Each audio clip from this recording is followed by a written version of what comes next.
Hello everyone, unfolding literature চ্যানেলে সকলকে স্বাগত জানাই। ওয়েস্ট বেঙ্গল স্কুল সার্ভিস কমিশনের এসএলএসটি এক্সামের জন্য সকলের প্রস্তুতি খুব ভালো চলছে বলে আশা করি। তো সামনে রবিবার 9, 11 এবং 12 এর যে পরীক্ষাটি সেটি রয়েছে। তো তার জন্য সেখানে দুটি ইম্পর্টেন্ট নোভেল রয়েছে। সেই নোভেল থেকে আমি কিছু ইম্পর্টেন্ট ওয়ান লাইনার্স নিয়ে এসেছি। তো আগের দিন আমি প্রাইড অ্যান্ড প্রেজুডিস থেকে আলোচনা করেছি এবং আজকের এই ভিডিওতে আলোচনা করছি ডেভিড কপারফিল্ড থেকে। যদিও এটা একদম শেষ মুহূর্তে আমি দিচ্ছি, তো শেষ মুহূর্তের জন্য হলেও একবার দেখে নিলে হয়তো তোমাদের কিছুটা উপকার হবে। এবং অনেকেই আছে 11-12 এর সিলেবাসটা এত বড় যে তোমাদের পক্ষে হয়তো এখন অব্দি সম্পূর্ণটা মানে পড়া সম্ভব হয়ে ওঠেনি, এবং বিশেষ করে এই নোবেল দুটি যেগুলো কিনা এই 3 মাসে পড়া প্রায় একটা অসম্ভব কাজ। তো চলো এই ওয়ান লাইনার গুলো ডিসকাস করে নিই, যাতে তোমাদের কিছুটা হলেও উপকার হয় এবং এক্সামের জন্য কনফিডেন্স আসে। প্রথমেই বলা হচ্ছে David Copperfield was first published in 1849 and 1850 in serial form. ঠিক আছে, অনেকগুলো চ্যাপ্টার রয়েছে, তো এইভাবে কিন্তু এটা প্রথম পাবলিশ হয়েছিল। It's full title is the personal history, adventures, experience and observation of David Copperfield the younger of Blunderstone Rookery. তো এটা কিন্তু এটার ফুল টাইটেল, কিন্তু আমরা এটাকে সংক্ষেপে ডেভিড কপারফিল্ড বলেই চিনি। তো এরপরে the novel is largely autobiographical, reflecting Dickens own life. তো এটা কিন্তু একটা অটোবায়োগ্রাফিক্যাল নোভেল, যেখানে ডিকেন্সের নিজের জীবনটাই এখানে দর্শানো হয়েছে। It is written in the first person as Davids autobiography. তো এটা কিন্তু ডেভিড মানে ফার্স্ট পার্সন, ডেভিডের তরফ থেকে এটা ফার্স্ট পার্সন ন্যারেটিভ। তো ডেভিড এখানে সমস্ত কিছু বর্ণনা করছে। David Copperfield is born at Blunderstone, Suffolk. ঠিক আছে, ডেভিড কপারফিল্ড ব্ল্যান্ডারস্টন নামে একটি জায়গায় জন্মগ্রহণ করেছে, যেটা কিনা সাফক শহরে। His father died 6 months before his birthday. তার বাবা তার জন্মের 6 মাস আগেই মারা গেছে। David's mother Clara Copperfield remarries mister Edward Murdstone. তো ডেভিডের যে মা ক্লারা কপারফিল্ড, তার নাম ক্লারা কপারফিল্ড, এবং তিনি কিন্তু মিস্টার এডওয়ার্ড মাস্টার নামে একজনকে আবার বিয়ে করে। The Murdstone represents cruelty and tyranny in David's childhood. তো তিনি কিন্তু ডেভিডকে পছন্দ করতেন না, এবং তার প্রতি তিনি ভীষণ নিষ্ঠুর ছিলেন। Davids nurse and protector is Clara Peggotty. তো ডেভিডের যে ছোটবেলা থেকে যে দেখাশোনা করেছে তার নাম কিন্তু ক্লারা পেগোটি। দেখো, ডেভিডের মার নামও কিন্তু ক্লারা, কিন্তু ক্লারা কপারফিল্ড, এবং ডেভিডের যে নার্স এবং প্রোটেক্টর তার নাম হচ্ছে Clara Peggotty. At school David is bullied by James Steerforth. তো পরবর্তীতে ডেভিডকে স্কুলে পাঠানো হয়, এবং সেখানে পরে কিন্তু স্টিয়ারফোর্থ তার বন্ধুও হয়ে যায়, কিন্তু প্রথম থেকে তাকে সে বুলি করে। His best school friend is Tommy Traddles, এবং তার যে প্রিয় বন্ধু সে হচ্ছে টমি ট্র্যাডলস।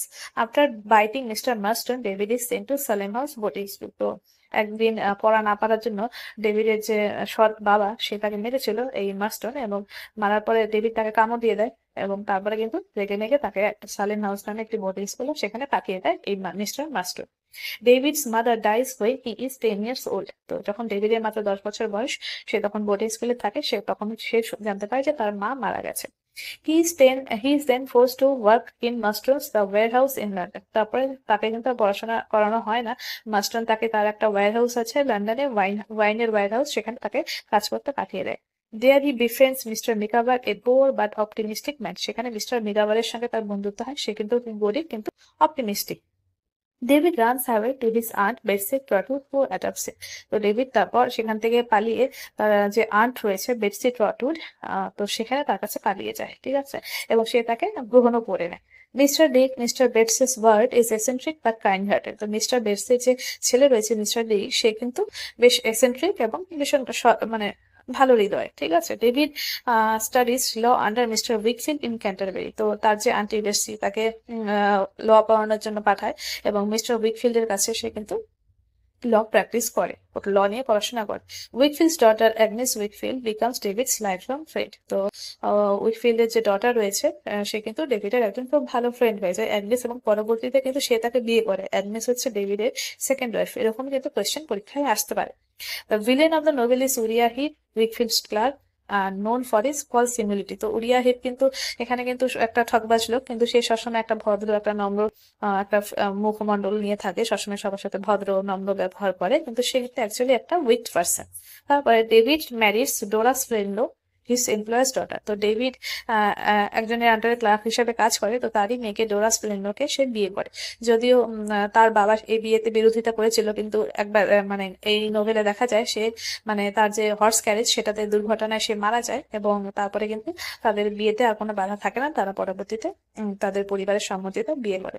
ডোরা is loving but childish and dies young. তো ডোরা হচ্ছে ভালো একটা খুবই ছোট মোটো একটা খুব সুন্দর একটা মেয়ে, কিন্তু সে একটু বাচ্চা মেয়ে তার মধ্যে ছিল এবং সে তার মানে খুব ইয়াং থাকতেই মারা যায় তার মিসক্যারেজ হয়ে যাওয়ার পরে। তারপরে after Dora's death David realises his true love for Agnes. Dora মারা যাওয়ার পর অ্যাগনেসের সঙ্গে তার কিন্তু আবার বিয়ে হয় বললাম, এবং তারা বুঝতে পারে যে তারা দুজন দুজনকে ভালোবাসে।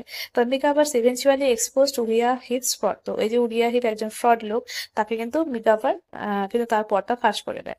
স্টিয়ারফোর্ড বিট্রেস এমিলি অ্যান্ড পেগোটিস নিস and she letter goes abroad. তো স্টিয়ারফোর্ড যে কিনা ডেভিডের ফ্রেন্ড ছিল বললাম, তো সে হচ্ছে এমিলি, এমিলি হচ্ছে পেগোটি যে ডেভিডের যে নার্স তার নিস, তো তাকে বিট্রে করে, তার সঙ্গে পালিয়ে যায় এবং তাকে বিয়ে করে না, এবং সেখানে গিয়ে তাকে বিট্রে করে। এবং তারপর এমিলি কিন্তু তার যে বাবা মানে সে কিন্তু অ্যাডপ্টেড এমিলি, তো তার বাবার সাথে অস্ট্রেলিয়াতে চলে যায়, সেটাও এখানে আলোচনা করে দিচ্ছি। হ্যাঁ, mister Peggotty emigrates with Emily to Australia, ঠিক আছে। তো এই যে বললাম সে তার বাবার সাথে মিস্টার পেগুটির সাথে অস্ট্রেলিয়ায় চলে যায়। Travels become a successful lawyer and marries Sophie. তো নোবেলের শেষের দিকে আমরা জানতে পারি যে ট্রাভেলস একজন সাকসেসফুল লয়ার হয়েছিল, সে ল নিয়ে পড়ছিল এবং সে সোফি নামে একটি মেয়েকে বিয়ে করে। Mister Micawber also emigrates to Australia where he prospers. এবং মিস্টার মিকাভার এই নোবেলের শেষে জানতে পারা যায় যে সে অস্ট্রেলিয়া চলে যায় এবং সেখানে গিয়ে সে কিন্তু বেশ ভালো উন্নতি করে। David become a successful noblest, এবং ডেভিড একজন বেশ বিখ্যাত নোবেলিস্ট হয়ে ওঠে। The Nobel ends with the marriage of David and Agnes সিম্বলাইজিং maturity and stability. তো ডেভিডের জীবনে যে স্টেবিলিটি ছিল না, পুরোটা নোবেলের মধ্যে দিয়ে দেখানো হয়েছে, তার যে স্ট্রাগল, তার যে ফেইলার বারবার। তো শেষ পর্যন্ত কিন্তু অ্যাগনেসের সঙ্গে তার বিয়েটা হয়, এবং অ্যাগনেসের সঙ্গে যার একটা লাইফ লং ফ্রেন্ডশিপ ডেভিডের ছিল, এবং শেষ পর্যন্ত কিন্তু এটা একটা ম্যাচুরিটি এবং স্টেবিলিটি দর্শায় এই নোবেলের মধ্যে। তো এখানেই হচ্ছে এই ওয়ান লাইনার গুলো আলোচনা শেষ হলো। আশা করি তোমাদের পরীক্ষার জন্য এটা উপকারী হতে পারে। তো তোমাদের আসন্ন এক্সামের জন্য সকলকে বেস্ট অফ লাক। এতক্ষণ অবধি ভিডিওটি দেখার জন্য থ্যাংক ইউ সো মাচ।